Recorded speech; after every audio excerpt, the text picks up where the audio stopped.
నాకు అర్థమయ్యే మిస్టర్ రామ్, నీ గురించి అన్ని విషయాలు తెలిసిపోయాయి. కావ్యాన్ని నాకు డీటెయిల్గా చెప్పింది.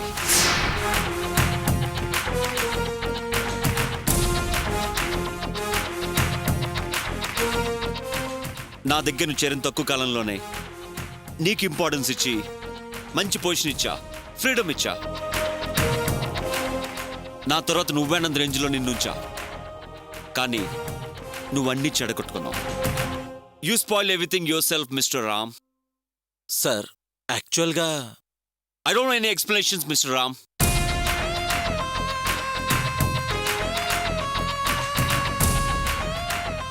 నువ్వేమనుకున్నావు? అసలు నువ్వేమనుకున్నావు? మల్సే కదా, ఏం చేసిన చెల్లుబాటు అవుతుంది అనుకున్నావా? ఏం చేయనని ధైర్యమా?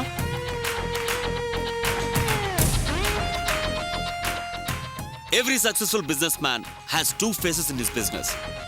ఒకటి సొసైటీలో గుడ్ లుక్ కోసం, రెండోది బిజినెస్ కోసం. ఆపోజిట్ ఎనిమీస్కి కనిపించే టెర్రర్ ఫేస్ ఒక పక్క, అందరికీ గుడ్గా కనిపించే గుడ్ ఫేస్ మరో పక్క. నేను చేసిన సహాయానికి నువ్వు ద్రోహం చేసావు మిస్టర్ రామ్. నేనే గాని కనుసైకి చేస్తే నువ్వు ఈ పాటికి భూమి మీద ఉండేవాడే కాదు. బట్ నేను కొంచెం ఆలోచించి ఆగాను. నువ్వు నా డబ్బు కాపాడావు, నా ప్రాణాలు కాపాడావు, నా ప్రెస్టేజ్ కాపాడేవన్న ఒకే ఒక్క కారణంతో నిన్ను నేను సీరియస్గా తీసుకోలేదు. అందుకే బతికిపోయావు mister Ram.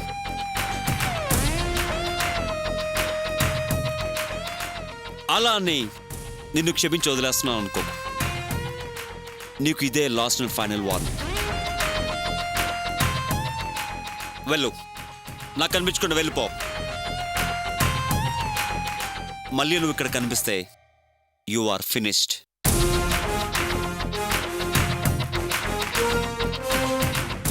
You are fired, Mr. Ram. Get out from here.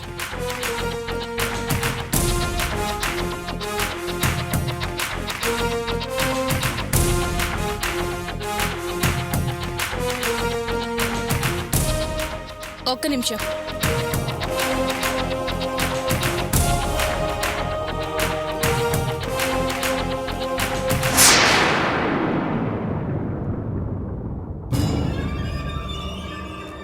ఫ్రెండ్షిప్కి ద్రోహం చేశావు. కనీసం నువ్వు ప్రేమించిన అమ్మాయికైనా న్యాయం చేయి, మోసం చేయకు. ఏంటి మేడం మీరు అనేది? నేను ప్రేమించిన అమ్మాయికి మోసం చేశానా? నాకేం అర్థం కావట్లేదు. Stop it. ఓవర్ యాక్షన్ చేయకు. మళ్ళీ చీట్ చేయాలని చూడకు. Get out. Get out from here. Sir, నేను ఏ అమ్మాయిని ప్రేమించలేదు, ఏ అమ్మాయిని మోసం చేయలేదు. నన్ను నమ్మండి సార్. God promise. నాకేం తెలియదు సార్. గాడ్ ప్రామిస్ అంటూ దేవుని కూడా మోసం చేయకు రామ్. నీకు రాణి ఎవరో తెలీదా? గోపి ఎవరో తెలీదా? ఏ రాణి, ఏ గోపి? ఆ గోపి చెల్లెలే రాణి. వాళ్ళెవరో నీకు తెలీదా? రాణినే కదా నువ్వు ప్రేమించానన్నావు. ఆమె గర్భవతి అని మనోహర్ ఫాదర్ నాకు చెప్పారు. ఓ, ఆ రాణి గురించా మీరు మాట్లాడేది? ఏంటి నీకు నవ్వులాటగా ఉందా? సారీ మేడం, అబద్ధమే. అతను మీకు చెప్పింది 100% అబద్ధమే. ఆ అమ్మాయిని ప్రేమించానన్నది అబద్ధమే, ఆ అమ్మాయి గర్భవతి అన్నది కూడా అబద్ధమే. నన్ను నమ్మండి ప్లీజ్ సార్. ఆపు. అబద్ధం అనగానే నమ్మేస్తాననుకుంటున్నావా? నువ్వే వెళ్ళి ఆ మనోహర్ ఫాదర్ తో రాణికి నీకు సంబంధం ఉందని చెప్పావా లేదా?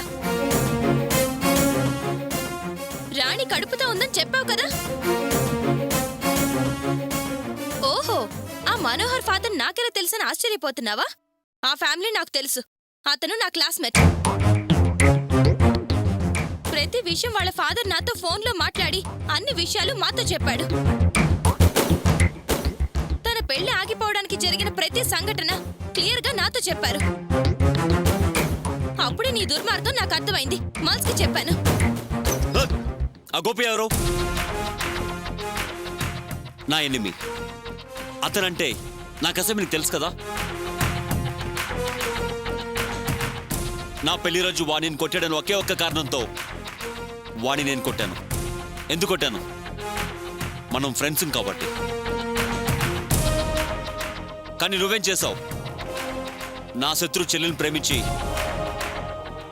వాడితో సంబంధం పెట్టుకోవాలని చూసాం. కావ్య కేవలం గోపి బారిని చూడడానికి వెళ్ళిందని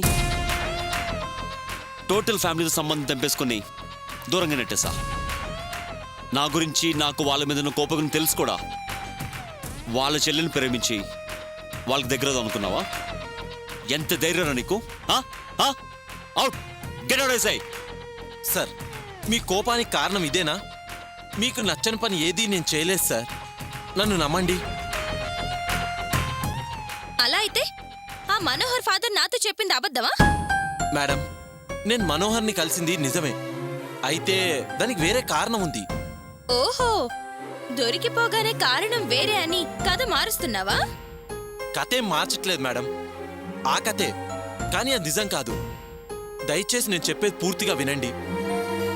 ఆ అమ్మాయి గోపి చెల్లెలన్న విషయం యాక్చువల్గా నాకు తెలియదు సార్. నా ఫ్రెండ్కి ఫ్రెండ్ అయిన ఆ అమ్మాయి రాణి నా రూముకి తీసుకొచ్చి నన్ను హెల్ప్ చేయమని అడిగింది. అప్పుడు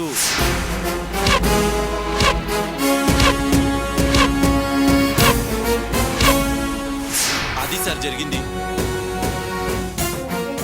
గోపి నన్ను కొట్టే వరకు రాణి గోపి చెల్లెలన్న సంగతి నాకు తెలీదు. తెలిస్తే అబద్ధం చెప్పి కాపాడాల్సిన అవసరం నాకు లేదు. ఇది నిజం సార్, నన్ను నమ్మండి. చాలే ఆపు. కథ బాగానే అల్లి చెప్పావు. నువ్వు చెప్పింది నిజమని నమ్మడానికి ఆధారం ఏంటి? ఆ గోపీనే ఆధారం. నన్ను తప్పుగా అనుకోకండి. మొదటి నుంచి గోపీకి నాకు పడదు. నన్ను జైలుకు పంపించింది కూడా ఆ గోపియే కదా సార్. నేనే నిజంగా వాడి చెల్లెల జీవితాన్ని నాశనం చేశానని తెలిస్తే నన్ను ఊరికే వదిలేస్తాడా? నరికి పారేస్తాడు సార్. సార్, కావాలంటే ఆ గోపికి నేనే ఫోన్ చేసిస్తాను. మీరే మాట్లాడండి, నిజమేంటో తెలుస్తుంది. నన్ను నమ్మండి. It's okay Ram, I believe him.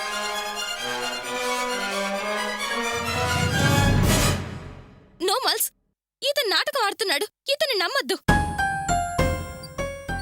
No Kavya, Gopi మన శత్రువు, తనకి శత్రువే. So I think he's right.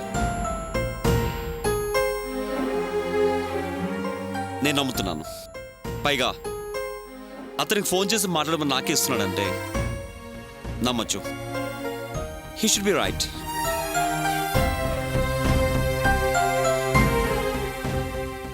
Kavya చెప్పేది నువ్వు చెప్పేది కరెక్టే. నేను తప్పుగా అర్థం చేసుకున్నాను. It's a good time. లేకపోతే నీకు పనిష్మెంట్ ఇచ్చావు.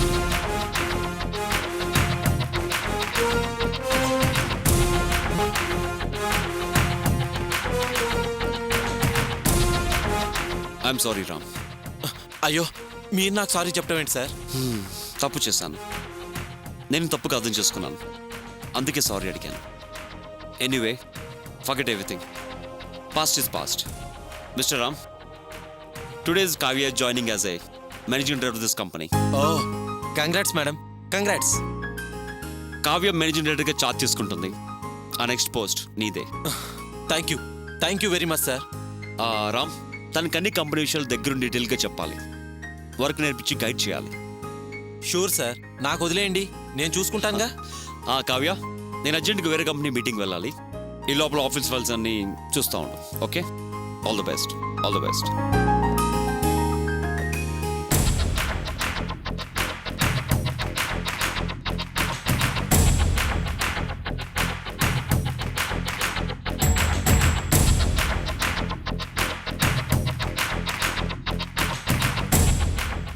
కంగ్రాట్స్ కావ్య, నువ్వు మేనేజింగ్ డైరెక్టర్ అయినందుకు. Stop it. ఏంటి, గెలిచానని విర్రవీగుతున్నావా? ముందు కాస్త నీ మొహం ఎలా ఉందో, ఎంత టెన్షన్ పడ్డావో ఒక్కసారి గుర్తు తెచ్చుకో. కావ్య, నీ దగ్గర బాగా నాకు నచ్చిన విషయం నీ స్పోర్టివ్నెస్సే. ఓడినా గెలిచినట్టు ఫీలింగ్స్ ఇస్తూ లేని గాంభీర్యాన్ని తెచ్చిపెట్టుకుంటావు. అదంటే నాకెంతో ఇష్టం. మన పందెంలో మల్స్ దగ్గర చివరి క్షణం వరకు నేను ఓడిపోయానని అనుకున్నాను. ఓడిపోయాననే బాధతో వెళ్ళిపోతుంటే చివరికి 0 సెకండ్స్లో వెనక్కి పిలిచి మరీ నన్ను గెలిపించావు. థ్యాంక్స్ కావ్య. నోరు మూసుకుని మాట్లాడకుండా ఉంటే బాగుండేది. అంతా నా దురదృష్టం. కావ్య, అదృష్టవంతుల్ని ఎవ్వరూ చెడగొట్టలేరు. ఇక్కడ నేను ఇంకా అనుభవించాల్సిన సుఖాలు చాలానే ఉన్నాయి. అందుకే నీకు శత్రువునైన నన్ను పిలిచి మరీ గెలిపించావు. మన బంధం అంత తేలిగ్గా తెగిపోదు. చూడు కావ్య, నువ్వు మల్సికి భార్య కావచ్చు, కాని వాడు నువ్వు చెప్పే నిజం కన్నా తీయగా నేను చెప్పే అబద్ధాన్నే నమ్ముతాడు. నువ్వు దిలీపుని ఘాటుగా ప్రేమించావు, నెల తప్పావు, ఆ తర్వాత కడుపు తీయించుకున్నావన్న అబద్ధాన్ని నేను అందంగా చెప్తే గుడ్డిగా నమ్ముతాడు నీ మల్స్. ఎంత అరిచినా ఇలాంటి చిన్న చిన్న ట్రిక్స్ నన్నేమీ చేయలేవు. అసలే నేను పెద్ద జాదుగాడిని. కొత్తగా వెరైటీగా ఏదైనా ట్రై చేయి. ఎంత పోటీ నువ్విస్తే ఈ రామ్కి అంత కిక్ వస్తుంది. So better luck next time.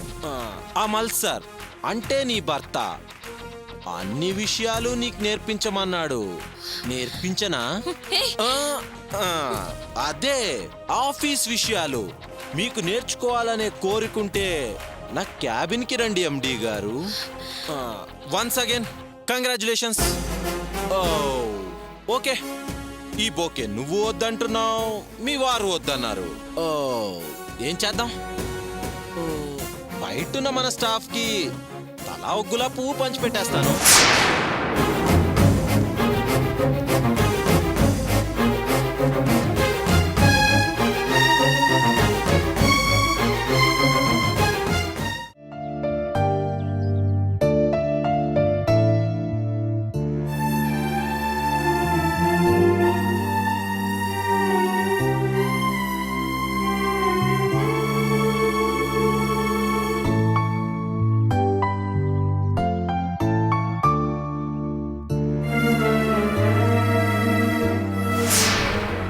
రే గోపి, ఇంతసేపు అయినా వాళ్ళు రాలేదేంటిరా?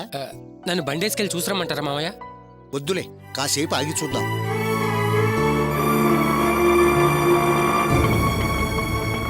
అదిగో ఆటో రానే వచ్చింది.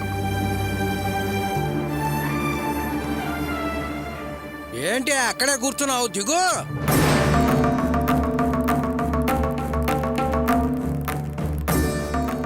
సై నీకే చెప్పేది, అవతల టైం అవుతుంది రా.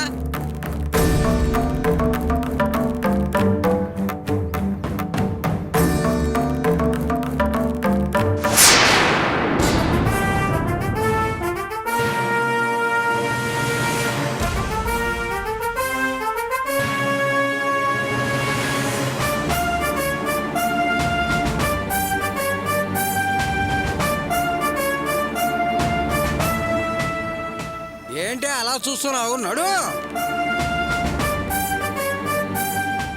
సారీ అనే కొంచెం లేట్ అయింది. ఇల్లు ఎక్కడికి ఏ జారిపోతుందని చెప్పి ఏడుస్తూ కూర్చుంది. నచ్చ చెప్పి తీసుకొచ్చేటప్పుడు కాస్త లేట్ అయింది. సర్లే రండి వెళదాం. బావగారు ఒక్క నిమిషం.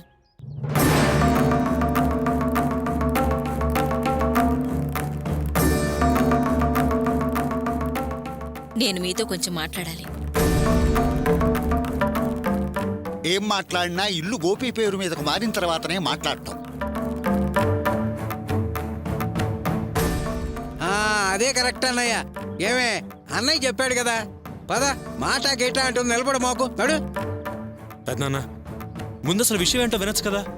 వింటాన్రా, ముందు నీ పేరున కాగితాలు రాని, ఆ తర్వాత వినొచ్చు. ఎక్కడికి వెళతాను అంతా వినే వెళతాను. సరేనా? సరే పదండి.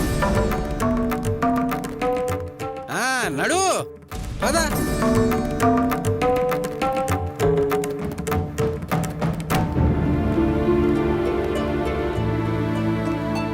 సుబ్రహ్మణ్యం.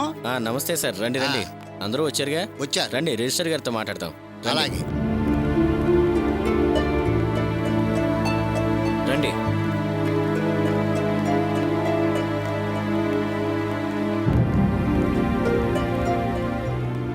నమస్కారం సార్. సార్, నేను చెప్పింది వీరి గురించే. ఆవిడ పేరు భాగ్యం గారు, వాళ్ళ అబ్బాయి గోపి. అమ్మగారి పేరు మీద ఇల్లుంది, కొడుకు పేరు మీద మార్చుకోవాలనుకుంటున్నారు. ఏది లేవు.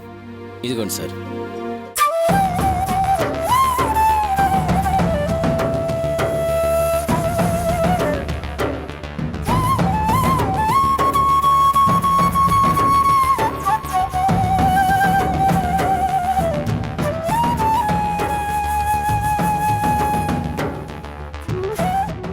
అంటే మీరేనా? అవునండి. భాగ్యం అంటే మీరేనా? అవునండి. మీ పేరు మీద ఉన్న ఇల్లు మీ అబ్బాయి పేరు మీదకి మార్చడం మీకు ఇష్టమే కదా?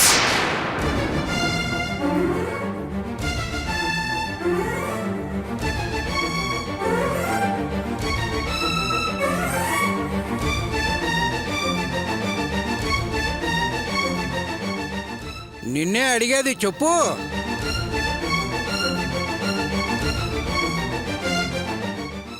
ఇష్టమేనండి.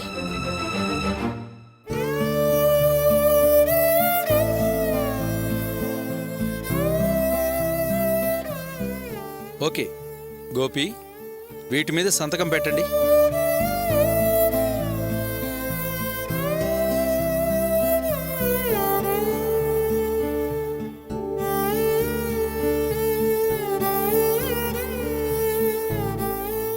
ఏంటి ఆలోచిస్తున్నావు?